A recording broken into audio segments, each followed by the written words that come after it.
Porbandar food and drug વિભાગ દ્વારા શહેરના અલગ અલગ રેસ્ટોરન્ટ અને ડેરીમાં ચેકિંગ હાથ ધરવામાં આવ્યું છે। હાલ આપણે પોરબંદરના એસવીપી રોડ ઉપર આવેલા જે હેલ્ધી ફૂડ એન્ડ રેસ્ટોરન્ટ છે ત્યાં આવ્યા છે।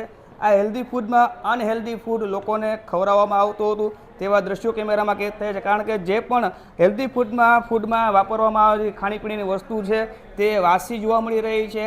આ હેલ્ધી ફૂડના દ્રશ્યો છે જ્યાં મંચુરિયન હોય, સ્પ્રિંગ રોલ હોય, ચટણી હોય કે કોઈ પણ અન્ય વસ્તુ હોય, ખાણીપીણી તમામ દ્રશ્યો તમે જોઈ રહ્યા છો।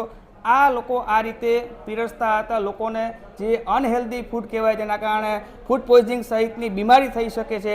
તેને લઈને અનેક સવાલો ઉઠી રહ્યા છે, પરંતુ જે રીતે ફૂડ એન્ડ ડ્રગ વિભાગ આજે અચાનક એક્શનમાં આવ્યું છે, કારણ કે જે રીતે મહારાષ્ટ્રમાં એનોલોંગ પનીર ઉપર બેન હતું, ત્યારબાદ ગુજરાતમાં એનોલોંગ પનીર ઉપર બેન લાગવામાં આવ્યું અને રાજ્યમાં દરોડા પાડવામાં આવી રહ્યા છે। આ દરોડા દરમિયાન પોરબંદરના અલગ અલગ રેસ્ટોરન્ટમાં વાસી ખોરાક મળી આવ્યો છે, પરંતુ મહત્ત્વની વાત એ છે કે આ હેલ્ધી ફૂડમાં અનહેલ્ધી ફૂડ જે ખોરાક છે તે વાપરવામાં આવતો હતો તેવા દ્રશ્યો કેમેરામાં કેદ થયા છે અને ફૂડ એન્ડ ડ્રગ વિભાગ કડક કાર્યવાહી હાલ કરી રહ્યું છે। દ્રશ્ય બતાવી દે કે આ હેલ્ધી ફૂડ છે એસવી રોડ ઉપર આવેલું છે, જ્યાં લોકોને વાસી ખોરાક જે ખોરાકમાં વાપરવામાં આવતો હતો પોરબંદર ફૂડ એન્ડ ડ્રગ વિભાગ દ્વારા કાર્યવાહી કરવામાં આવી છે। અલગ અલગ રેસ્ટોરન્ટમાં ચેકિંગ હાથ ધરવામાં આવી રહી છે અને આ ચેકિંગ આગામી દિવસોમાં પણ ચાલુ રહેશે, જેથી જે પણ પોરબંદરના રેસ્ટોરન્ટ ધારક હોય કે ડેરી ધારક હોય એનોલોંગ પનીર જે પણ વાપરતા હોય તે ન વાપરે। આ ઉપરાંત જે વાસી ખોરાકનો ઉપયોગ કરતા હોય તે ન કરે તેવી પણ તંત્ર દ્વારા અપીલ કરવામાં આવી છે। VM Thakrar, food safety officer. હાલ ચોમાસાની સિઝન તેમજ તહેવારો નજીક આવતા હોય તેમજ ફૂડ સેફ્ટી કમિશનર ગાંધીનગર દ્વારા એનાલોગ પનીર, બટર, ચીઝ વગેરે ઉપર પ્રતિબંધ તારીખ 5/8/26થી કરેલ છે।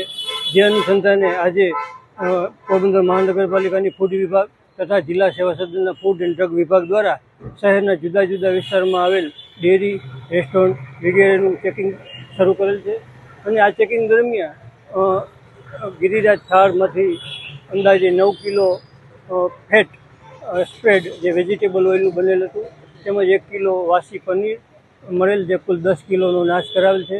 તેમજ બીજા એક હેલ્ધી રેસ્ટોરન્ટમાં અખાદ્ય વાસી ફ્રીજમાં પડતર ઘણા સમયથી પડેલ માલુમ જુદા જુદા ખાદ્ય સામગ્રી આશરે 75 કિલોનો જથ્થો જપ્ત કરી અને સ્થળ પર નાશ કરાવેલી કામગીરી કરી અને આ કામગીરી હજી પણ ચાલુ રહેશે।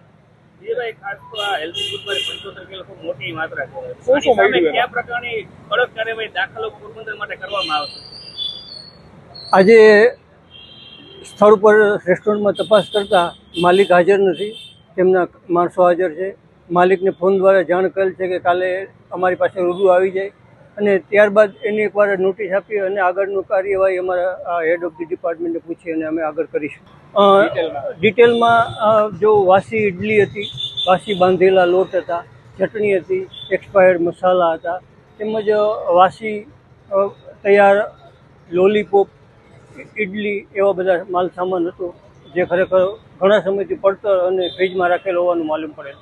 આગળની કાર્યવાહી માલિકને બોલાવી અને આવતીકાલે એને નોટિસ સુધારા આપી, સુધારા નોટિસ, અને ફરી પાછું જવું હોય છે તો સીલ પણ કરવામાં અમે પગલાં લઈશું। અગાઉ 3-4 વર્ષ પહેલા આ જ કદાચ મળી આવેલું આ માલિક આગળ ફરી એકવાર મળી હતો, આની સામે સીલ શું કામ નથી કરવામાં? દાખલારૂપ કામગીરી પોરબંદરમાં થાય? ના, હવે પણ આગળ ભવિષ્યમાં આ રીતે કરીશું જ।